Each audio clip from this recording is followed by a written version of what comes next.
as well. We're still here again protesting against the policies of the United States towards the people in Cuba.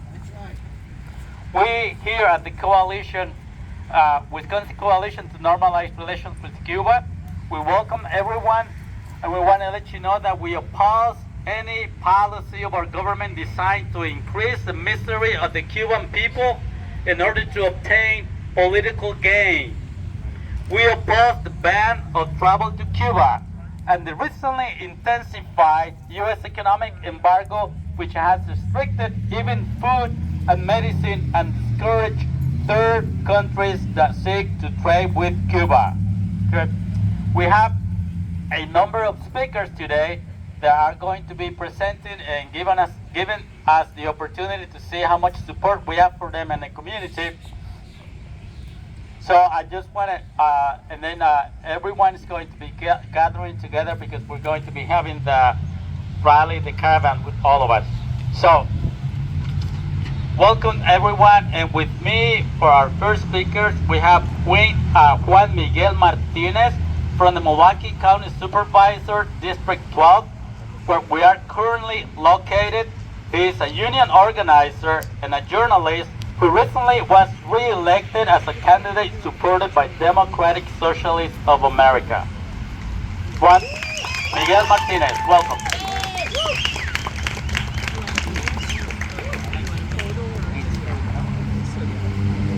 Hello, thank you very much. Well, I'm not re-elected, I'm elected. This is my first time because I'm the first Latino socialist elected to public office in the history of Milwaukee.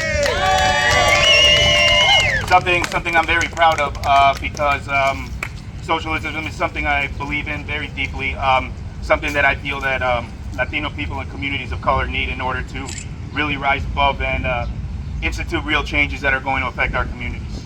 My speech is written down, still not 100% on public speaking things. So I'd say the U.S. blockade is an egregious violation of the rights of the Cuban people and their processes.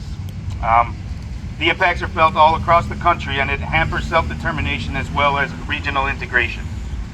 The hardships tied directly to the blockade are multiplied among race, class, gender, ability, and geographic location.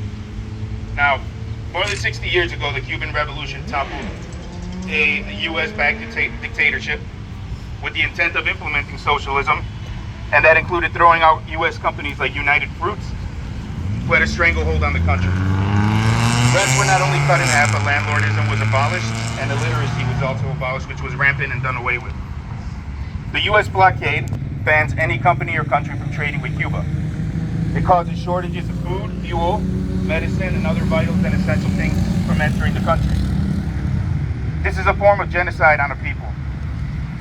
Because the U.S. was so unsuccessful in their assassination attempts of Fidel Castro, it was a way for them to harm its people.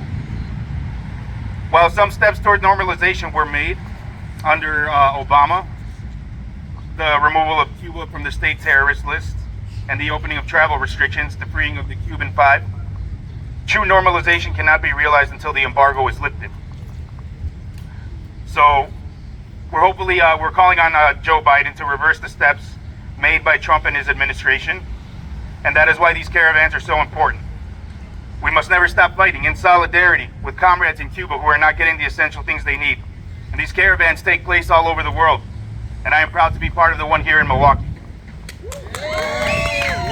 Thank you, Miguel. Our next speakers don't need a lot of introduction, but I'm going to tell you who she is. Christine Neumann-Ortiz, Executive Director of Voces de la Frontera, which has been called the most effective grassroots organization in the United States, and is the mayor first representing and fighting for immigrant workers here in Wisconsin. Welcome, Christina. Muchísimas gracias. Y gracias por, es un honor estar aquí con todos ustedes, so it's a real honor to be here with all of you. I'm accompanied with Rosita Garcia, acompañándome está Rosita Garcia, que es una miembro de Voces. I just want to say briefly that Voces de la Frontera is an immigrant rights organization. We don't just fight for immigration reform. We understand that we also have to address the root causes to forced migration, and that a key part of that are our own government's foreign policy, which has contributed, whether that's NAFTA, whether that's the embargo, whether that's direct intervention to hold up a dictatorial government to benefit companies, profit making, that as a people that we stand against that type of force that contributes to instability, poverty, and forced migration. And if we don't want forced migration, then we have to, the other side of the coin of immigration is foreign policy. So estoy solamente brevemente, que quiero decir como una organización pro inmigrante, que también no solamente estamos luchando por una reforma migratoria, sino también en contra de la migración forzada. Y eso tiene que ver con, sea tratados de libre comercio, el embargo en Cuba, o apoyando gobiernos dictadores para crear inestabilidad y para que las compañías sigan haciendo su ganancia, ¿verdad? Entonces, so we stand here today in solidarity with the people of Cuba, and we appreciate that we also have a platform to be able to highlight the situation at the border right now with asylum seekers. So I just want to pass it now to Rosita García. Y también estamos muy agradecidas también que hay la oportunidad de hablar, tomar un momentito con esta plataforma sobre la lucha para los derechos de los que están buscando asilo en los Estados Unidos. Hoy está conmigo Rosita García.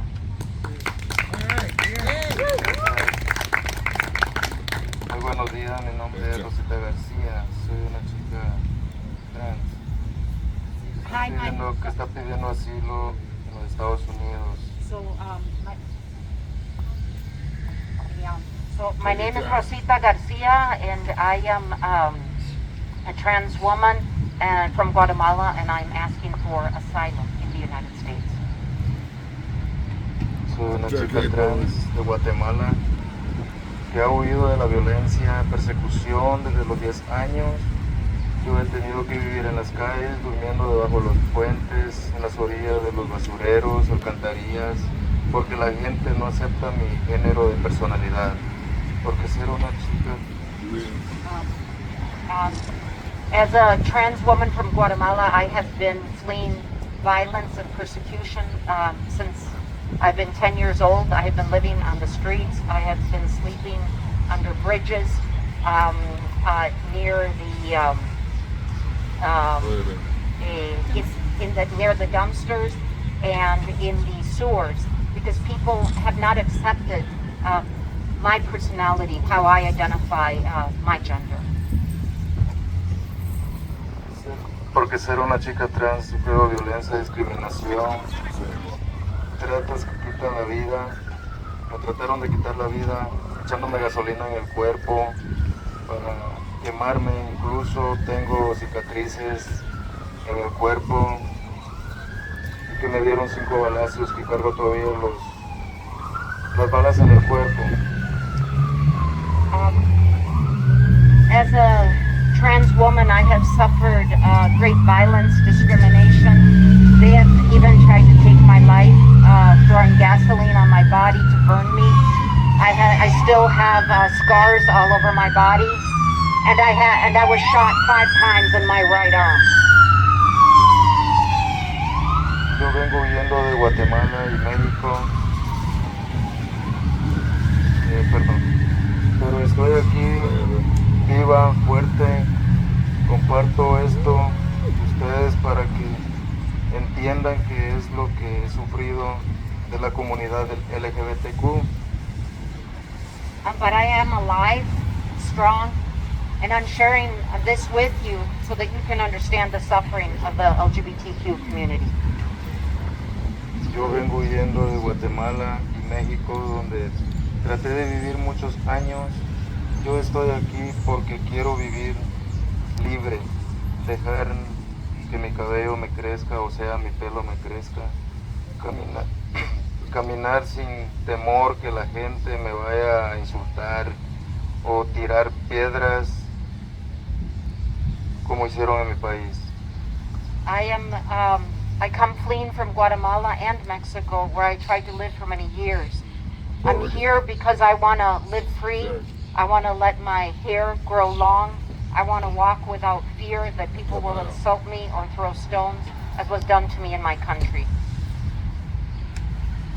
Porque hay políticos racistas que remueven el odio contra el inmigrante, diciendo que no quieren que entren porque nos juzgan como si fuéramos delincuentes, en vez de gente que está buscando el bienestar de su familia y ganando el pan con el sudor de su frente para tener una esperanza de una vida mejor. Why are there politicians that promote hate against immigrants, saying that why are they judging us as if we were criminals instead of people who are seeking a better life for their families and earning their bread with the sweat of their brow, who have dreams of a better life? Gracias a todos que estén al lado del pueblo de América Latina, que luchan por la justicia. Gracias. And thank you to all that are on the side of the people of Latin America and that are fighting for justice. Sí se puede. Thank you, Christina. Thank you, Rosita. Our next speaker is the newly Dr. Alexandra Skeeter of Milwaukee, a recent graduate from ULAM, Cuba's acclaimed international medical school from Cuba. And also I wanted to let you know that tonight, public television channel 36 will have Dr. Olive Albanese, who is also a graduate from ULAM, is going to be talking in the bilingual channel 36. Yeah. Cuba sí. Blockade no. Cuba sí. Cuba sí.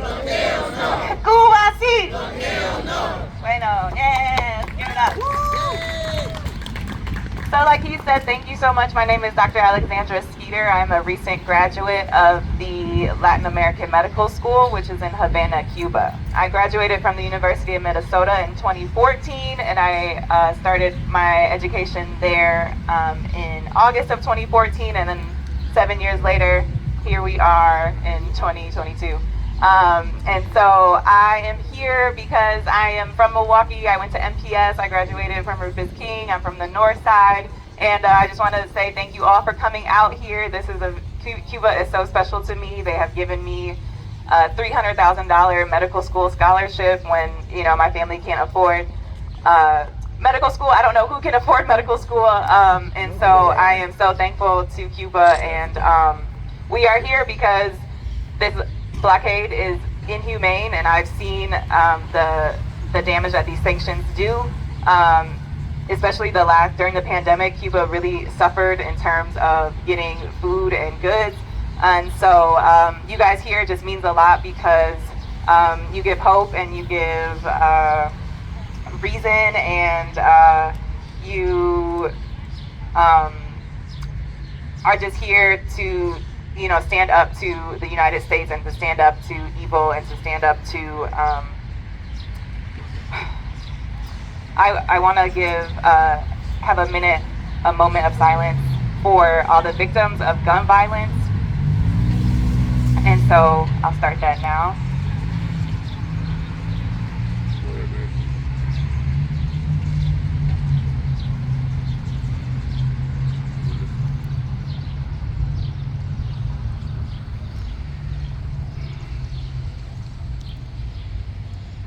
We live in a country, thank you. Let's give it up for those. I'm having trouble finding the words of what to say. I feel like nothing feels right and nothing is right.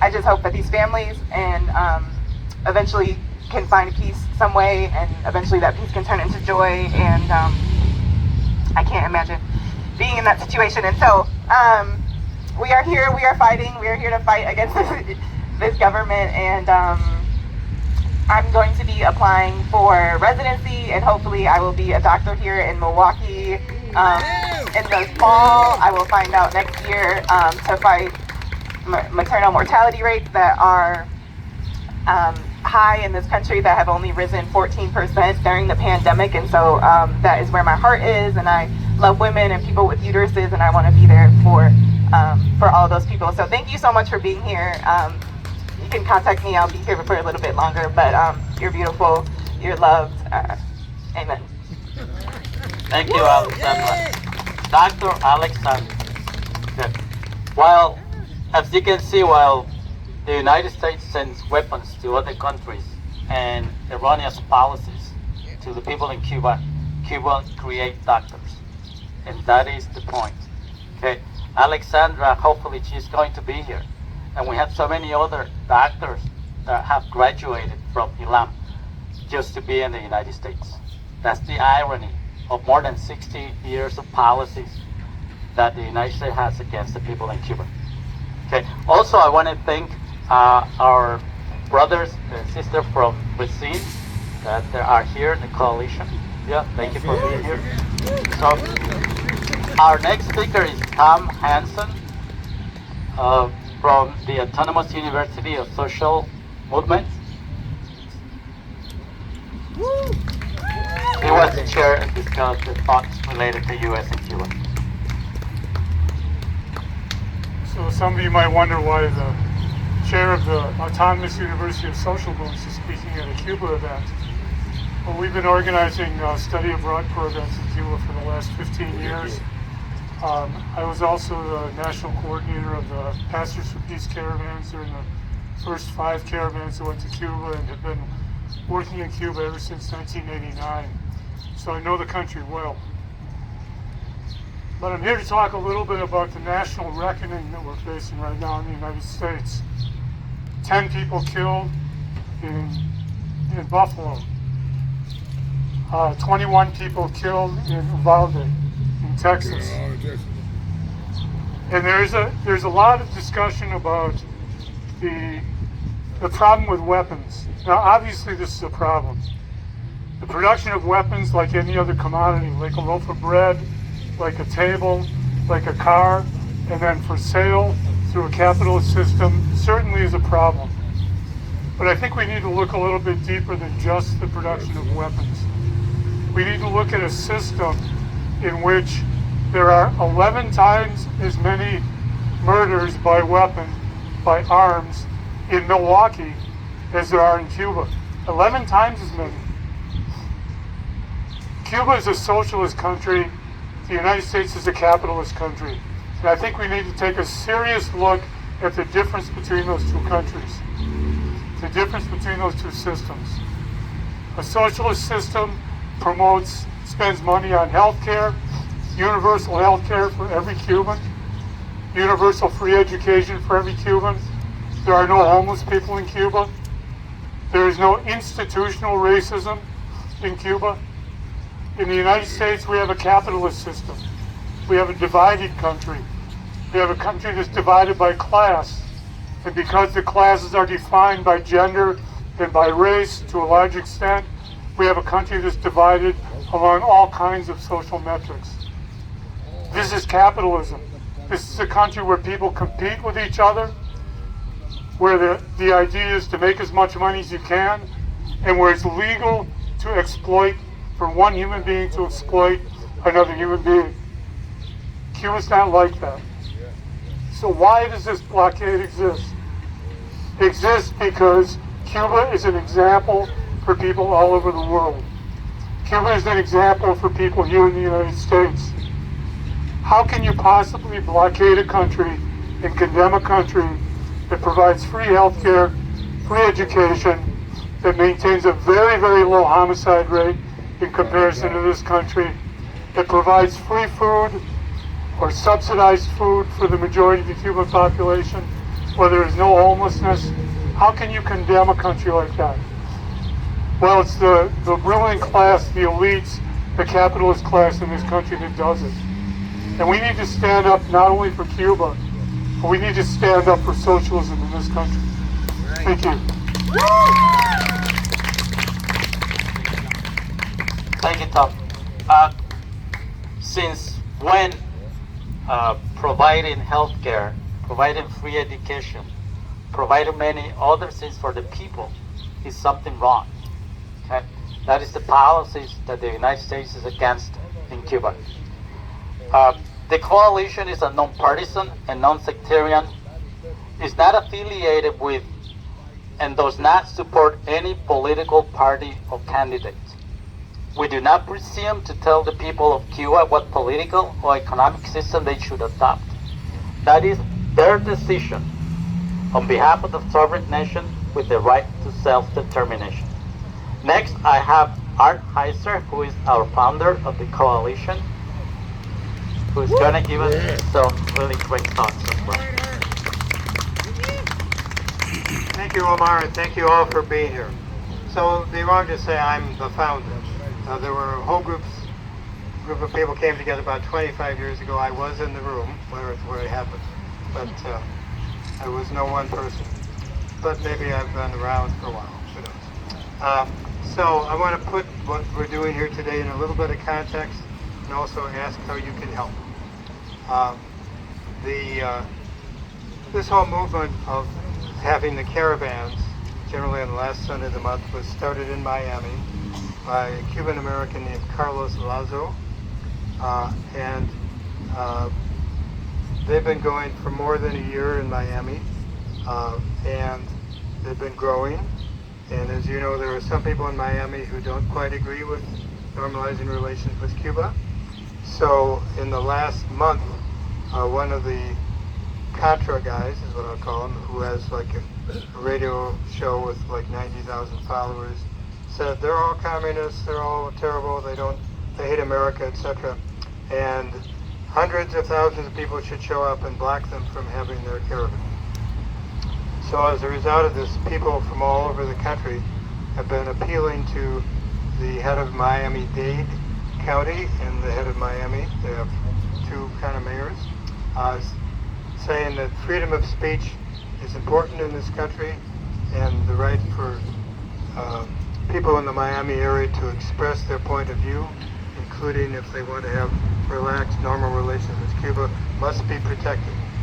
So that's going on right now, but from the videos that I saw a little while ago, it appears that not very many people showed up to be the Contra to block the continued caravan.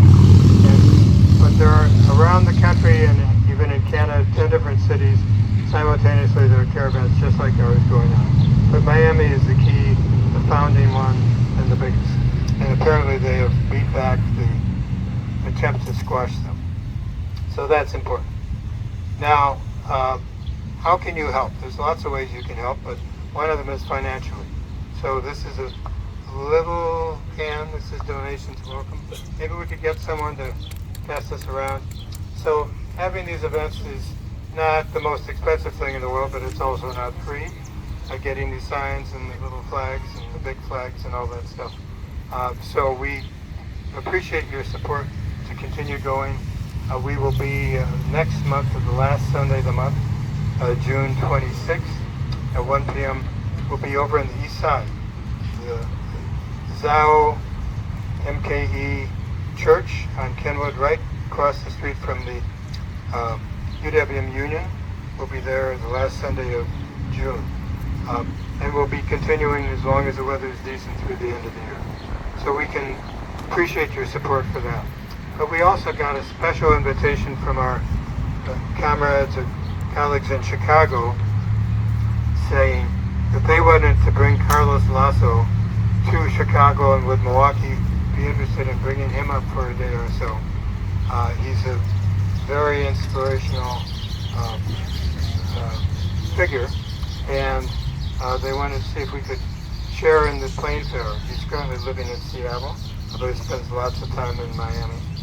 And so we would like to say yes, but we don't really have a lot of money in our treasury. So that would be one very concrete way you could help. At the end of July, you could bring Carlos Lazo. Also, Pastors for Peace is having another friend shipment, the 32nd, to Cuba in July. If you're interested in joining that, there's a couple more days they extended the deadline. We've got information on the table here, these yellow flyers. And they're raising money to buy essential medicine to bring to Cuba in bulk. So that's one more way you can help, and our donations, so whatever we receive, we will also devote for that. If you want to do a tax-deductible donation to IFCO Pastors for Peace, you can do that either today or on July 6th at Zao Church. We will have that evening, and that Wednesday evening, a send-off program for the Friendship and Caravan to Cuba. So please support what you can. And the only other thing I'll say is that in early June, the United States is hosting what is called the Summit of the Americans. We currently have a president who thinks he gets to decide who's part of the Americans. So they made noises that said, well, we won't let Cuba come, or Nicaragua come, or Venezuela come, but we'll decide who can be part of it. So the result of that was CARICOM, which is the Caribbean nation, said, well, we don't think we'll come if you get to pick and choose who's part of the Americans. And the president of Mexico, AMLO, said basically the same thing. He says, I'm not coming because you're not going to let the summit really represent the Americans. And Bolivia, I think, the same. And so, as NPR said, supposing you had a party, and before you sent out the invitations, you got all these messages that said, we're not coming, we're not coming, we're not coming. So this looks like a pretty big embarrassment. It's going to be a semi-summit rather than a real summit in Los Angeles. But there is a summit of the peoples that you can attend, or you can check in online. And so we support that. That's going to be in, I think, June 6th to 10th. So hopefully we'll get our stuff together in our country and recognize that we should be neighbors and friends and not try to pick and choose in an arrogant sort of way who's part of this kind of thing. Thank you very much. Back to Omar. Thank you, Art. So there's some really great information on this table for many of the things that Art mentioned. Our next speaker is Josh Taylor of the Party for Socialism and Liberation in Milwaukee.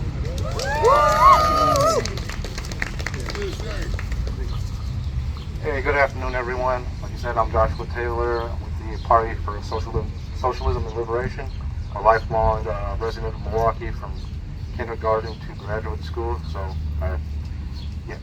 So I'd like to just talk a little bit about the formations of the things that made Cuba so resistant to things like the blockade and imperialism.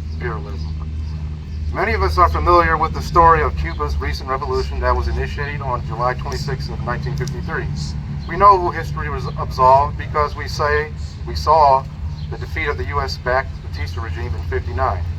We know the big names of the July 26th movement: Fidel, Raul, Che Guevara, Camilo Cienfuegos, Vilma Espin, Celia Sanchez, and others.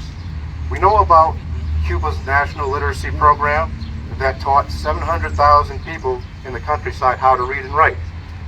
We know about Cuba's commitment to medical science and medical care for the good of its own people and that of others. We know about Cuba's struggles during the special period. We know about Cuba's perseverance in the face of the U.S. economic blockade. All these elements of the struggle have made Cuba into the blossoming socialist republic that it is today. But the struggle continues against imperialist forces that strive to deprive Cuba of food, money, medicine, materials, and trade. Despite this foul play, Cuba perseveres because of its heritage of resistance, revolution, and victory.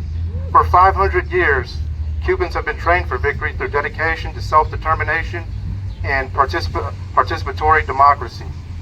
Right from the get-go in the year 1511, Cuba's indigenous inhabitants resisted Diego de Velázquez's colonial campaign. Celebrated as Cuba's first national hero, Achue mobilized the natives against the Spanish colonizers, setting an example that would be followed for centuries. Although Achue would see defeat, he resisted to the very end. When set to burn at the stake, he was recorded by Bartolomé de las Casas as saying that he would rather go to hell than be in heaven with Spanish colonizers.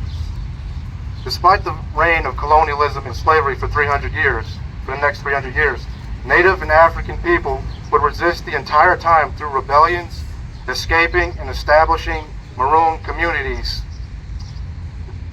This will for freedom and self-determination reverberated all the way to Cuba's 3 revolutionary wars for national liberation, which lasted between the years 1868 and 1898.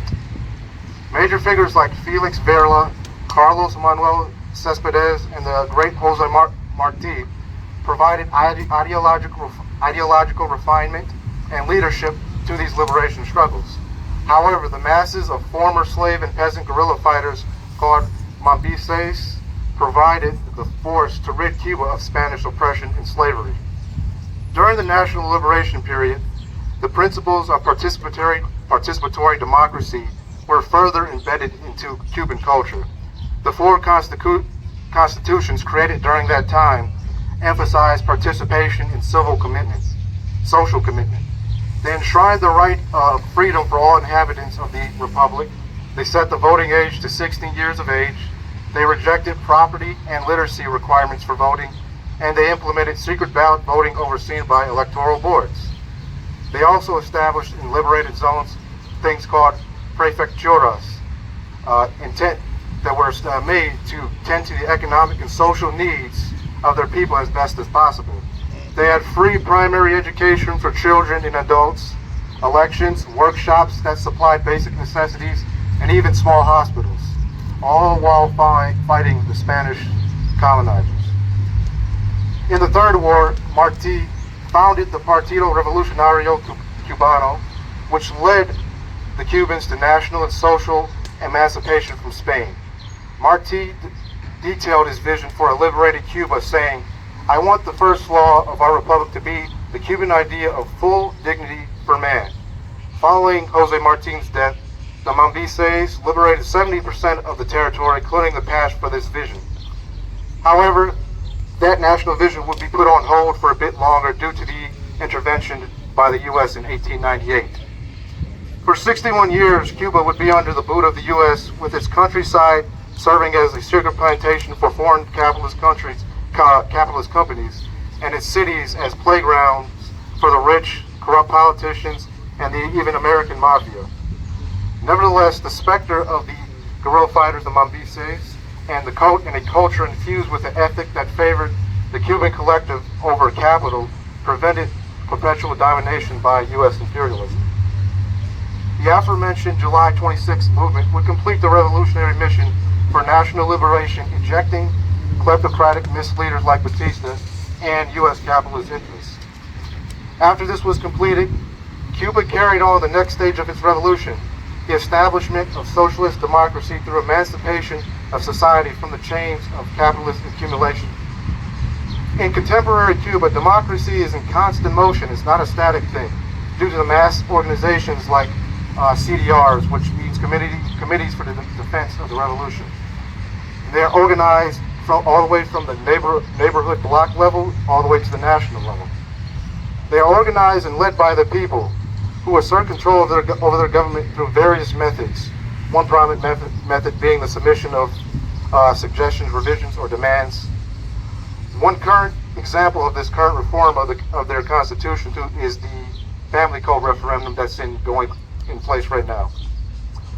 The CDRs are the framework that enable people to be engaged in their communities. They mobilize to provide child care for the elderly, to clean and beautify their neighborhoods, to hold meetings, to provide recreation, and to safeguard people during emergencies.